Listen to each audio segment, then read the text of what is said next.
আপনাদের কাছে বোনের আসাটা অনেক খারাপ লাগে। বারবার সে কেন আসে, তাই না? এটা কেন ভাবেন না বোন বোনের তাই খেতে আসে? যারা রক্তকে অস্বীকার করে তারা তো কাউকে ভালোই বাসতে পারেন না। তাই বোন আপনাদের বাড়িতে খেতে যায় না। বোন কিসের জন্য যায় জানেন? আপনাদের কথা মনে পড়ে। বোনকে তো বিদায়ই করে দিয়েছেন।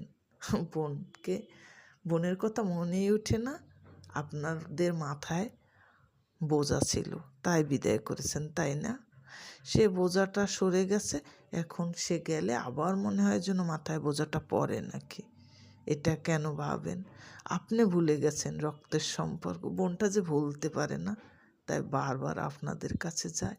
সে যে খেতে যায় না, সে আপনাদের মুখখানা দেখতে যায়। আপনারা তো দেখাবা করেছেন, সারা জীবন ভালোবাসার একটা অভিনয় করেছেন, কিন্তু ওই বোনটা তো আর অভিনয় করে না।